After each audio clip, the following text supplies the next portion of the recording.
Good evening, and welcome to a very special episode of Crossfire on the Heat Check. Heat Check! My name is Dano Somavia, and I am joined by panelists Dion Kowalski. Hey, how you guys doing? And Brian Howells. Good evening, shitheads. It is your boy, the number one fuckboy, from Northampton County, the $1,000 town, the turnpike troubadour, Belichick's director of photography, the mumbler and the humbler, the ghost cat, Brian Thomas Howells the first. And of course, our very special guest on tonight's episode, Nick Baranowski, manager of Ill 1/5. Welcome. Thank you. Thanks for having me, guys. Appreciate it. We are also joined by Choco, our stenographer. Nick, we have been waiting for some time to get your input. There has certainly been no shortage of controversy swirling around this league, and in particular, your stewardship of Ill 1/5. In general, though, before we get into the nitty-gritty of this, how are you doing? I'm doing all right. Having a beer here with you guys. Weather's nice, and can't complain. Things are going nicely with the house. So. Indeed. Although there's not too much heat to check, there's a little bit more out here on the back deck of the funhouse, thanks to these delightful electric lamps. Thank you, Dion. Mm-hmm. Yeah, and I just put the gas heater in today too. So It feels nice. Oh, I had commented that we were changing one potential hazard of a gas explosion for another, an electrical fire, but now I'm happy to see that we are now dealing with both.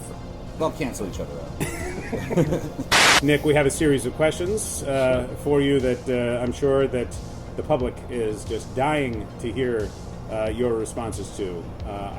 I'd like to probably, I think, start off by inquiring as to how do you answer the outcry regarding the very controversial outcome of last year's championship, of which you emerged victorious? Well, I haven't heard of any outcry, but well, as you know, a final Monday night game had to be called based on cardiac arrest, in which both you and eventual runner-up Justin Buca had key players. yeah, I can't say one way or the other if there is an outcry, but I can tell you, I feel okay about it. I think it was handled elegantly. It was very unfortunate what happened, and it's a very hard decision to make in that situation. I mean, I don't think there's any right or wrong answer to be had with that situation. I think it's just what's in the, like we say in the musician world, what's good for the song, what's good for the situation. And I think that was very good for the situation and handled elegantly. Indeed, the health of the league was what was at stake, and that is what we're talking about here. Okay, how about this? We'll bring it up a little bit more recently. In our draft this season, you made a decision to draft 2 defenses and 2 kickers. Unconventional, to say the least. How do you defend this decision?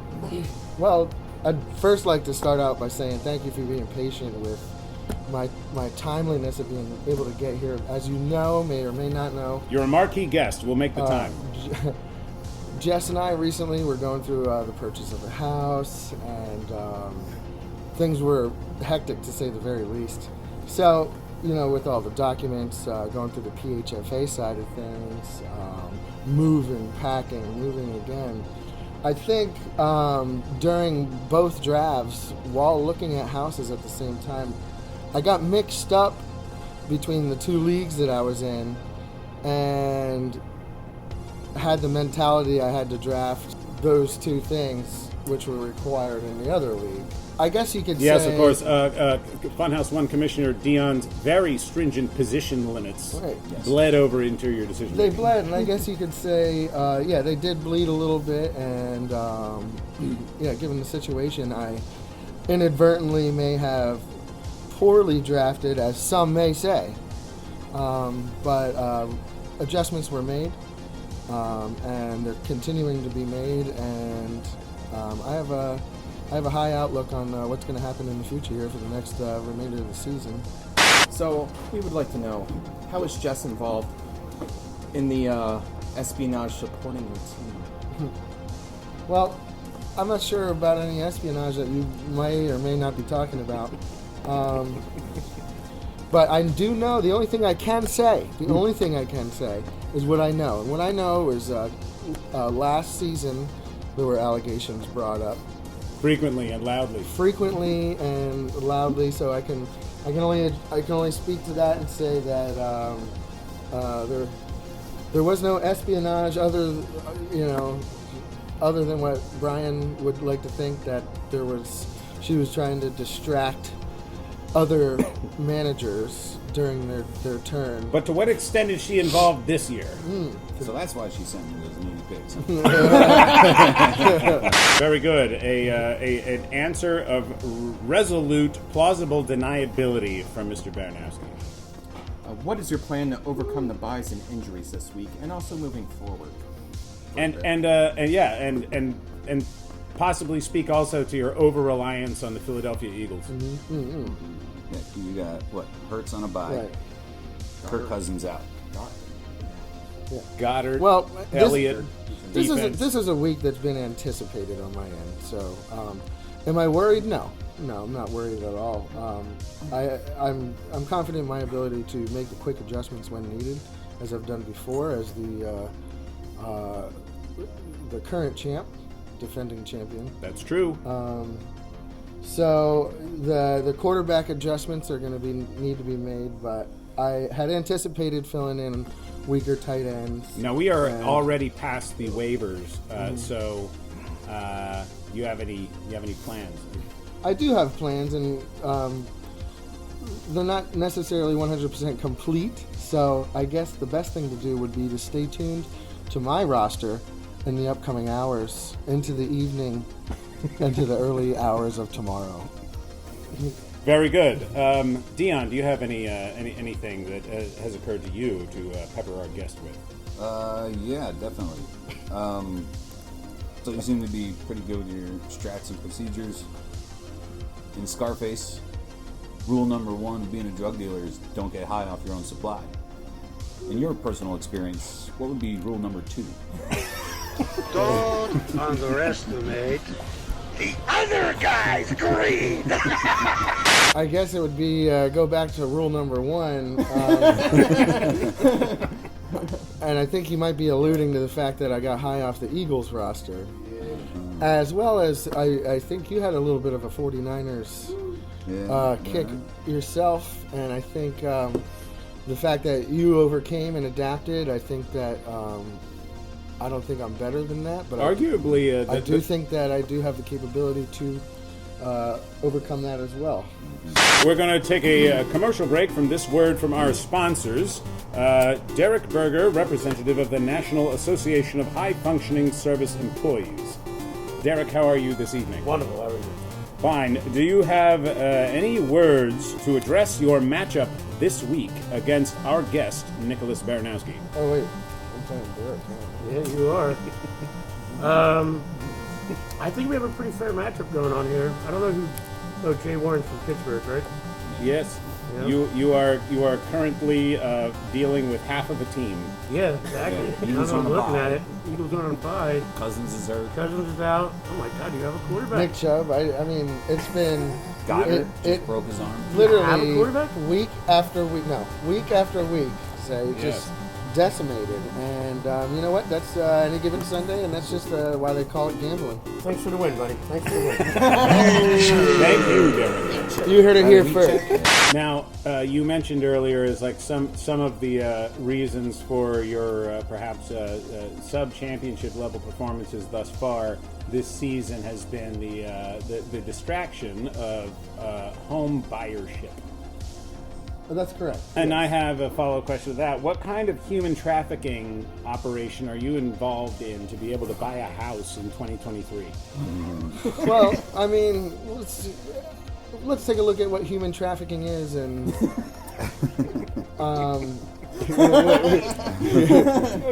mean, what trafficking humans, trafficking things to humans, I mean, it could encompass a lot of things, but I can't say one way or the other, and I'm not sure. Well, I suppose we'll take that and we'll leave it to the Attorney General of the Eastern District of Pennsylvania to sort all that out later. Thank you, Nick, for the interview. Also, what have we learned? We learned Nick's a very busy man. He's very much in control of his team, plans on coming back, and at 3-6, he's not worried. No, I'm not worried. I don't want to, and I don't want anybody to think I'm stealing the fun or trying to lose on purpose just so I could do pastel metal and do Stuart Smalley. Although, yes, we discussed at length last week that how enjoyable an experience that it would be great. And I do, however, like to live on the edge. So, the toilet bowl I'm looking forward to, and I think that's going to be a good time for everyone. I think that might actually be more exciting than the actual championship. I fully agree. Does anybody have any more questions for our guests on this episode of Crossfire? Well, I would like to say that while errors may or may not have been made over the past few weeks, I would like to say I do very much enjoy being in the league still, and I look forward to keep on rocking next year if I don't come out on top this year.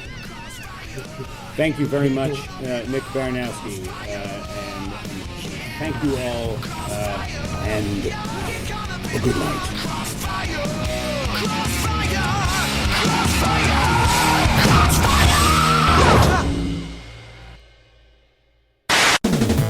Okay, thanks. That was a lovely episode of Crossfire. We can now undo our top button, loosen the ties a little bit. Did you guys record all the other stuff before I got here? No, we didn't record anything. Oh, This is like, all right. I don't want to be like John Stossel anymore. Real quick look in on how the last week went, and isn't it great that you're able to join us today, Nick? Because we can talk about the match you and I just had. I lost to you by 5 points, following the ideal distribution of touches amongst Pittsburgh ball carriers. And I don't know if you noticed, but you also started Curtis Samuel, who was out.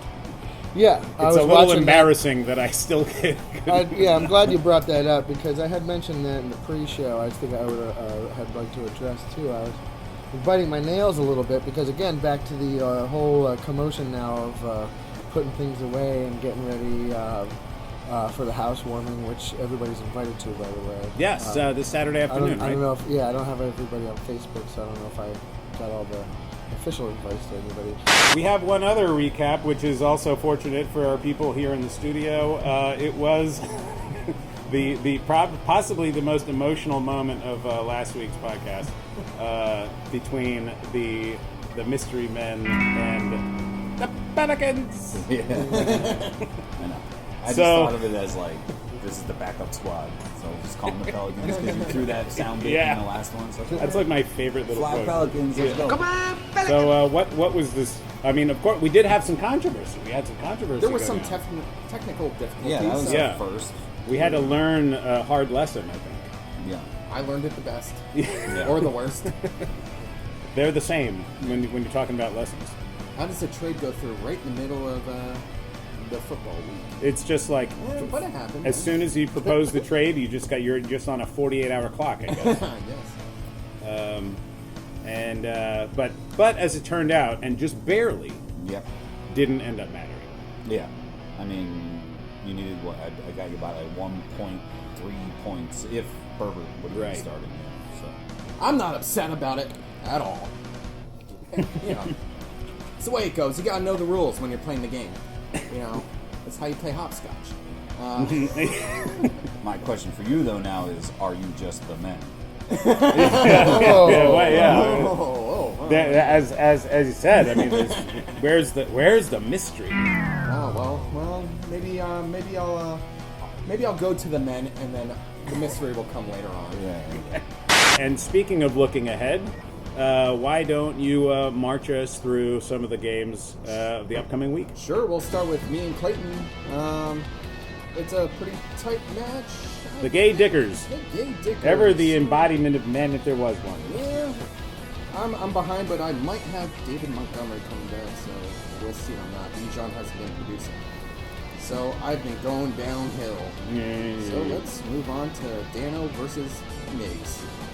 Yeah, finally, the old bucks Yeah, in a grudge match. Dano's looking pretty good for this guy.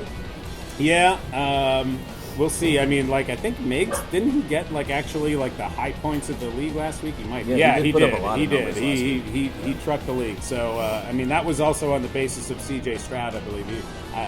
So, we'll see if that magic holds. And we have Buka versus the Don. Lorenzo, and the Don isn't up to date on his SWAT here, Speaking of human trafficking, he's on his way to Florida right now, right? Yeah. he's trafficking himself. What do you say we take some phone calls? Let's go to the phones. Hello, you're on the heat check.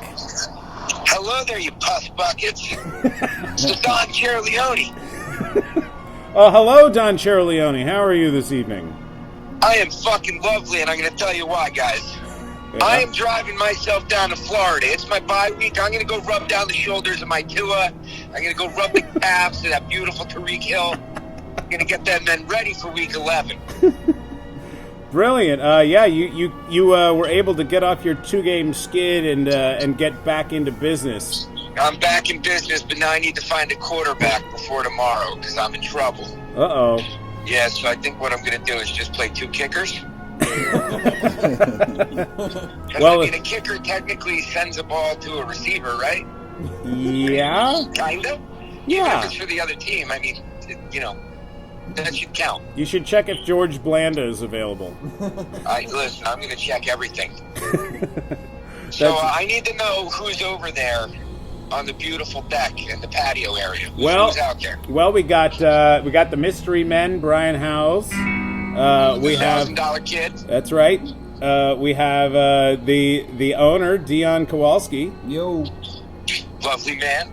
And Nick Baranowski has finally graced us with his presence. Oh, the no repeat champion, huh? Oh! Listen, when I'm down in Florida, I'm gonna go find that Tom Brady, and I'm gonna draft him onto my team in person. Good. That'd be a great bye-week plug-in. He's gonna play for me on Sunday. All right. Somewhere. Fantastic, Lorenzo. All right. Well, drive safe. All right, buddy. Hey, you boys be safe, and I'll see y'all on the gridiron. All right. Goodbye, shithead. Getting back to your point about American Gladiators, I heard in the book they just described how they were just like all on coke, roided out, and they would have like massive orgy parties. Yeah, that's for real. I just watched a documentary on American Gladiators. The one on Netflix? Yeah, isn't that Oh yeah, I crazy? love that one. Yeah. Crazy. Yeah. Oh wait, save it for our I can't say I'm. Yeah. They were the American I Gladiators. can't say I'm surprised. Speaking of coke-raged orgies, no more BJs. I'm calling you out. Oh, that's who the Niners got this week, huh? Pucker up, Buttercup. Here comes Big Cock Brock, baby. Can you explain, by the way, Dion, I had a question about you changed your name back, but it's called the My Kin Kittle Friend. Yeah, well, I think there's going to be some roster changes. I picked up Kincaid. And he's been tearing it up the last 3 games. I guess He's gonna possibly take over for your so namesake. I think I'm gonna bench Kittle this week. Oh my goodness. Kincaid, yeah, he's been very productive the last 3 weeks. I think it was like whoever the other tight end, Knox maybe. Yeah, Dawson Knox. Yeah, ended up getting surgery and he's out for the rest of the year. So Yeah. Kincaid is number 1. And he's been putting up like 15, 16 points over the last 3 weeks. So Oh yeah. my Kin Kittle friend. Woo! Well, Delajuan has been looking pretty good. Lamar Jackson putting up points. Yeah. Yeah, Lamar Jackson against Cleveland. I think that's going to be a pretty good matchup. That's definitely going to favor you. Cleveland, I think, still has, although the team is 5-3 after losing Nick Chubb and benching Deshaun Watson, which is just like that. That really speaks to how great of a historically good of a defense that is. Yeah. So yeah, Lamar is going to have a tough time with that. Next we got Nick versus Derek. Right. A lot about that. Next we have Mark versus Drew. Mark's sitting with the dead man's hand. The ace and 8. 1-8 versus Drew. He's 4-5. Well, let's see. Because at this point I'm just like I'm rooting hard for Mark. He's good. Kelsey's out. Kelsey is out on a bye. Pacheco along with him. Unfortunately, I see one of his one tight end available is Dawson Knox, who we just talked about. Yeah, that isn't great. And let's see, who can we put in there? Running back. Well, Ford, right? Ford is doing okay, but the Ravens again are also they're also a very good defense. I don't know. And despite Drew having to deal with some buys to some of his guys like Jalen Waddle and Puka Nacua, it's an uphill climb. It's an uphill climb for Mark. Well, geez, boy. I feel like this has just been such an important episode. Finally, getting to have Nick on here and answer to the public. It was a pleasure. Yeah, it was a pleasure all on this side of the table as well, gentlemen. It is just smiles all around. I appreciate being here. I appreciate being part of the league. Thank you. Absolutely, it is a pleasure. Oh, one last softball question. Where are you displaying the belt in your new home? Good question. It is currently out and spread out, not tucked away. I'll have you know. Of your bedroom? Nope. But it's not tucked away. I did make sure I did through the moving process. There's no scuffs. There's no tears. There's no rips. I think I might just drape it right over. We have a nice little living room piece that if anybody comes over, you'll see. It's gonna have the bar set, but also some plants, and I think it'd be a nice fitting spot to drape the belt, so when the light shines from the ceiling, it reflects in all its beauty for those to walk by and all. I can't wait to see it on Saturday. All right. Anybody else got anything? Nope. Fantastic. All good. Well, thank you so much. Thanks to CNN for the IP, and thanks. And thank you, Nick, for finally joining us. Everybody, have a great week, and good luck in the games, and we will see you next time. Bye, shitheads.